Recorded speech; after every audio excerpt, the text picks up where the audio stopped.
жалпы осы қоғамның тұрақтылығы үшін сіз де айтып қалдыңыз, ұлттық құндылықтар, дәстүрлі құндылықтар, діни сауат болу, діни сауат арттыру экстремизмге қарсы тұруға құрал бола алады ма, Берік мырза? Яғни дәстүрлі құндылық, діни сауатты арттыру экстремизм мен терроризмге қалқан бола алады ғой. Дұрыс па? Осы жөнінде не айтар едіңіз? Иә, Ұлықбек мырза, ол тек қалқан болып қана қоймай, өзінің тұлға болып қалыптасуына көмектесетін үлкен бірден бір себеп қой. Егер дәстүрін білсе, адам өзінің қайдан шыққанын біледі. Тарихын білсе, ол өзін ешқашан ұмытпайды. Мәдениетін білсе, тілін сақтаса, ол қазақ деп болады. Ол қазақ сақталады. Демек, біздің ұлттық салт дәстүріміз, тарихымыз, мәдениетіміз, тіліміз барлығы түйіндеп келген кезде құндылық болып есептеледі. Сол құндылығымызды біз қай кезде сақтап үлгерсек, сол кезде біз кез келген апатты жағдайлардан аман қаламыз ғой.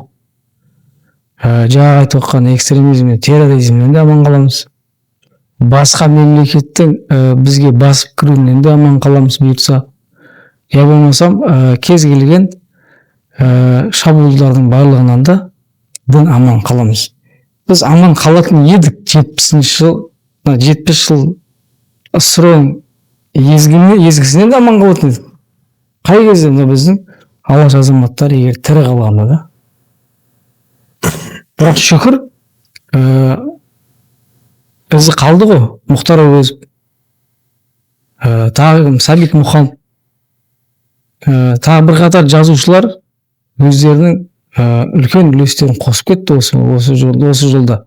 Кешегі мынау қайтыс болған біздің Мұхтар Шахан ағамыздың өзі қандай үлес қосып кетті. Мысалға, Мұхтар Мағауин ағамыз мысалға өзінің үлкен сондай том шығармалармен біздің осы ұлттық дәстүріміз бен тарихымыздың сақталуына былайша айтқан кезде үлес қана қосып қойған жоқ, ол орнын ойып кетті ғой. Ал енді осындай мәдениетімізді біз егер алып қаламасақ, сақтап қаламасақ, онда мен білмеймін, жастарымыз не істеп жүргенін. Демек, проблема бізде. Біз өзіміз көрсете алмай жатырмыз.